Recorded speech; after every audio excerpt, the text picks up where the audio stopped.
آج کی دنیا میں کلمہ پڑھنے والے مسلمان ناکام ہیں یا نہیں؟ آج کی دنیا میں کلمہ پڑھنے والے مسلمانوں کی اکثریت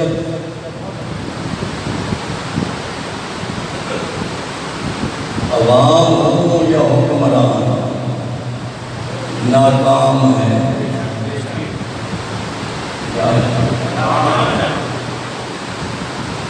حضور صلی اللہ علیہ وسلم کے زمانے میں اور آپ کے بعد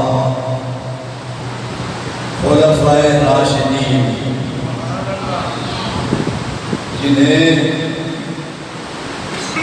حکومت ملی، خلفائے حضرت ابو بکر صدیق، حضرت عمر فاروق، حضرت عثمان غنی، حضرت علی کرم اللہ تعالیٰ وجہ کریم، اور پانچویں خلیفہ راشد ہیں حضرت عمر بن عبدالعزیز۔ ان کے زمانے میں مسلمان کامیاب تھے، وہ مسلمان کامیاب تھے اور ہم ناکام ہیں۔ وہ زندگی کے ہر شعبے میں کامیاب ہیں،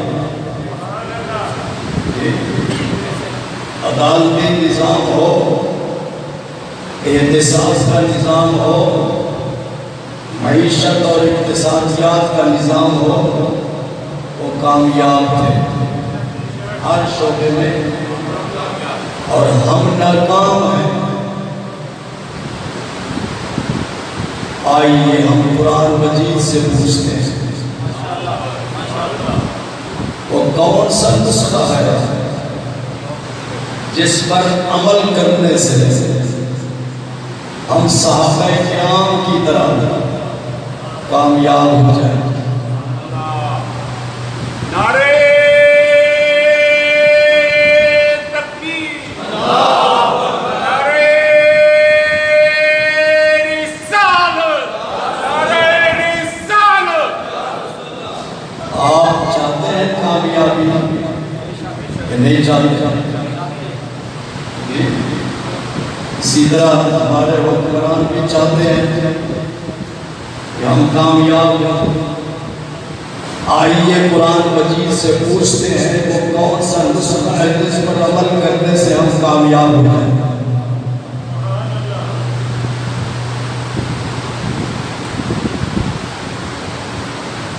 جو قرآن پڑھتا ہی نہیں تو اس کو کیسے پتہ چلے گا کہ قرآن کا پیغام کیا ہے؟ ایسے ایسے وزیر بھی گزرے ہیں جب انہیں کہا گیا کہ تلاوت کرو، کابینہ کا اجلاس ہوا، ایک وزیر نے سورۃ اخلاص کی تلاوت کی، قل هو اللہ احد اللہ الصمد، اس کے بعد کہا ولم یلد، ساری اس نے سورہ اخلاص غلط پڑھی۔ جن کو ہم ووٹ دیتے ہیں وہ MP بنتے ہیں، پھر جب MLA بننے کے بعد ان کو وزارت ملتی ہے تو ان کی حالت یہ ہے کہ ان کو قرآن نہیں آتا۔ اسی طرح ہم خود بھی غلطی پر ہے کہ ہم اپنے بچوں کو قرآن مجید نہیں پڑھاتے، اپنے بچوں کو نماز کی تلقین نہیں کرتے۔ حضور صلی اللہ علیہ وسلم نے ارشاد فرمایا جب بچہ 7 سال کا ہو جائے اس کو ترغیب دو کہ نماز پڑھ، اور 10 سال کا ہو جائے نماز نہ پڑھے تو اس پر سختی کرو۔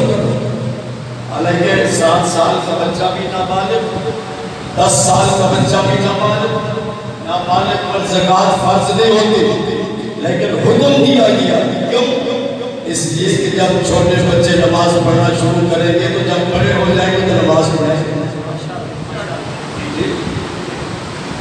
تو بچوں کو ترغیب دی جائے کہ نماز پڑھو، جب بڑے ہو جائیں گے تو نماز پڑھیں گے۔ اور نماز کی برکت سے بہت ساری برائیوں سے بچے بڑے ہو کر بچ جاتے ہیں، سمجھ رہے ہیں؟ اور اسی طرح نماز کی تلقین کے ساتھ ساتھ انہیں قرآن مجید کی تعلیم دی جائے، قرآن مجید کا ترجمہ پڑھایا جائے، ان کو بتایا جائے کہ قرآن کا پیغام کیا ہے۔ آئیے قرآن مجید سے پوچھتے ہیں کون سا نسخہ ہے جس پر عمل کرنے سے ہم کامیاب ہو جائیں گے؟ تو اللہ نے ارشاد فرمایا وَمَن يُطِعِ اللَّهَ وَرَسُولَهُ فَقَدْ فَازَ فَوْزًا عَظِيمًا، جس نے اللہ کی فرما برداری کی، اللہ کے رسول کی فرما برداری کی، اللہ کے حکموں پر عمل کیا اور اللہ کے رسول کے احکامات اور ارشادات پر عمل کیا، اللہ فرماتا ہے صرف کامیابی نہیں دیتا، بہت بڑی کامیابی عطا کرتا ہے، بہت بڑی۔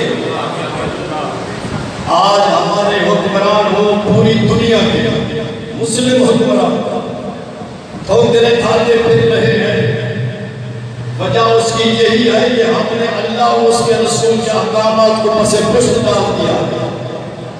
اللہ فرماتا ہے اللہ کے احکامات پر عمل کرو، اللہ کے رسول کے احکامات پر عمل کرو۔ اللہ کا کیا حکم ہے؟ جی اللہ کا ایک حکم نہیں، اللہ کے کئی حکم ہیں، اور وہ کہاں ہیں؟ اللہ کے حکم کہاں سے ملتے ہیں؟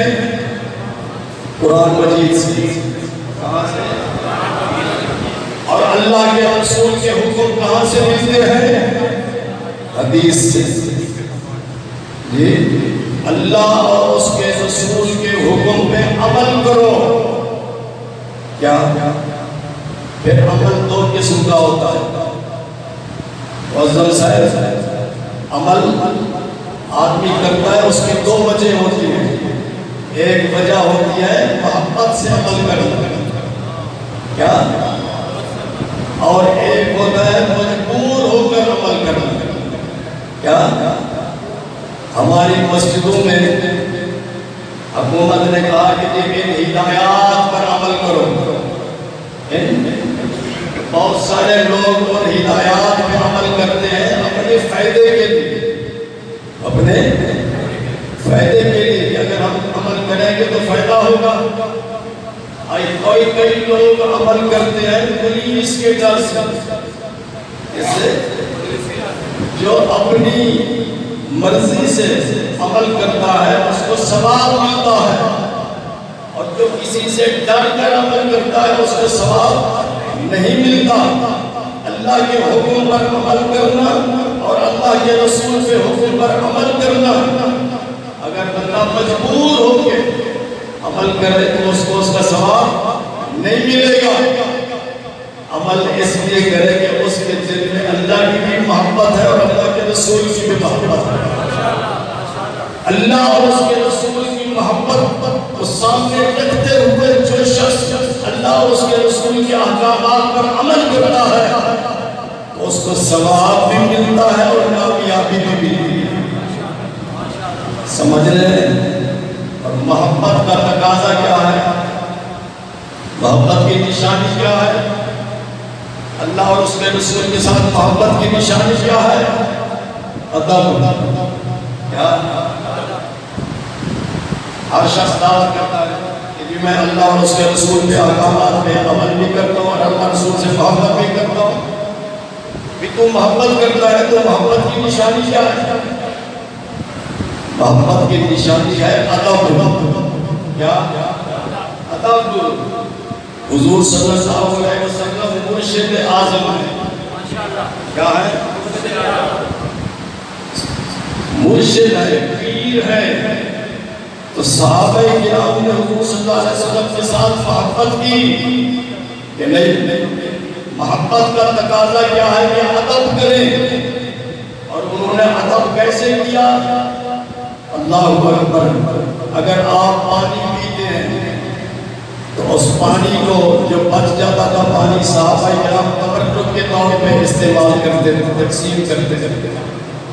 اگر آپ بال کٹواتے تھے اور بالوں کو صحابہ کرام زمین پر نہیں گرنے دیتے تھے، بال اٹھا لیتے تھے، آپس میں تقسیم کر لیتے تھے. اگر سرکار مدینہ صلی اللہ علیہ وسلم اپنے لعاب مبارک نکال کر باہر پھینکنے کا ارادہ فرماتے تھے تو صحابہ کرام آپ کے لعاب مبارک کو ہاتھوں پہ اٹھا کے اپنے چہرے پہ ملتے تھے اور سینوں پہ ملتے تھے. ان کے پاس ادب تھا. یہ اپنے مرشد کا بھی ادب کرو اور اپنے مرشد کے ساتھ جس چیز کی نسبت ہو جائے، جس چیز کی اس کا بھی ادب کرو، اس کا بھی. حضرت ابو بکر صدیق رضی اللہ تعالیٰ عنہ جب حضور صلی اللہ علیہ وسلم کے ممبر شریف پہ کھڑے ہوتے تھے خطبہ دینے کے لیے، جب بیٹھتے تھے تو جہاں حضور صلی اللہ علیہ وسلم بیٹھتے تھے وہاں بھی بیٹھتے تھے. وہاں ادب اور احترام تھا. تو اسی لیے کہتے ہیں کہ جس نے ادب کیا وہ کامیاب ہو جاتا تھا اور جو ادب نہیں کرتا وہ ناکام ہو جاتا ہے. تو ادب جو ہے یہ فیض اور کامیابی کا سرچشمہ ہے. ماں باپ کا ادب کرو، اس کا ماں باپ کا ادب کرو اور اسی طرح اپنے سے جو بڑی عمر کا ہے اس کا بھی ادب کرو. حضور صلی اللہ علیہ وسلم نے فرمایا من لم یحترم کبیرنا فلیس منا.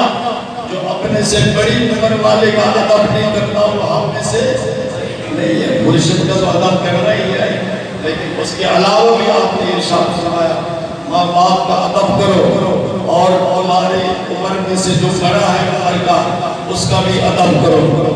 ادب کرنے سے فیض ملتا ہے. بولو ادب کرنے سے. اور جو ادب نہیں کرتا وہ فیض سے محروم ہو جاتا ہے. حضرت خواجہ معین الدین چشتی اجمیری جن کا مزار ہندوستان کے شہر اجمیر میں ہے، جب آپ بغداد شریف سے حضرت غوث پاک سے مل کر آئے لاہور میں قدم رکھا تو حضرت غوث پاک نے ارشاد فرمایا تھا کہ اللہ کا شیر لاہور میں رہتا ہے اور بارگاہ میں حاضری دے کر پھر ہندوستان میں قدم رکھا. عرض کیا وہ کون ہے؟ تو آپ نے ارشاد فرمایا ان کا نام علی بن عثمان الحجویری ہے. تو حضرت خواجہ معین الدین چشتی اجمیری داتا صاحب کی بارگاہ میں حاضر ہوئے تو داتا صاحب کے قدموں میں بیٹھے رہے 40 دن تک. کہاں؟ سرانے کی طرف نہیں بیٹھے اور مشرق کی طرف نہیں بیٹھے، مغرب کی طرف نہیں بیٹھے. داتا صاحب کے قدموں میں بیٹھے 40 دن تک بیٹھے رہے. کیا مطلب آنے والے ہم جیسے لوگوں کو آپ نے یہ سبق دیا اللہ والوں سے فیض لینا ہو تو ان کے قدموں میں بیٹھے. اسی طرح حضرت میاں شیخ محمد صاحب شک پوری رحمت اللہ علیہ یہاں سے شرق پور شریف کتنے میل ہیں؟ سوچ کے بتاؤ، شرق پور کتنا میل ہے؟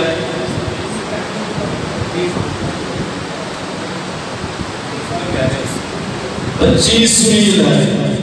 کتنا؟ میاں شیر محمد شرق پوری جو کہ کرما والوں کے بھی پیر تھے، ان کے بھی پیر تھے، حضرت میاں شیر صاحب شیر ربانی۔ آپ شرق پور شریف سے پیدل چل کر اپنے مریدوں کے ساتھ داتا صاحب حاضری دیتے ہیں، سمجھ رہے ہیں؟ اور ایک خاتون تھی گلبرگ سے ننگے پاؤں پیدل چل کر داتا صاحب کے مزار پہ حاضری دیتے ہیں۔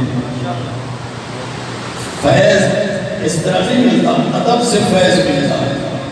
میاں صاحب شرف رحمت اللہ علیہ دروازے پر کھڑے رہے، ایک دفعہ آئے نا حاضری کے لیے، اندر نہیں گئے، اپنے مریدوں نے عرض کیا حضرت اندر کیوں نہیں گئے؟ تو آپ نے فرمایا جن کے پاس جانا تھا ان سے ملاقات باہر ہی ہو رہی ہے۔ سمجھ رہے ہیں؟ اگر بزرگوں سے فیض لینا ہے تو ادب کرو، کیا کرو؟ اپنی ساری خواہشات کو چھوڑ دو، ساری خواہشات کو چھوڑ دو، خواہشات نفسانی کو چھوڑ دو، اللہ والوں کا ادب کرو، احترام کرو، ان کا کہنا مانو تو کامیاب ہے۔ باقی مضمون انشاءاللہ آئندہ جمعہ المبارک کے خطاب میں، وآخر دعوانا الحمدللہ رب العالمین۔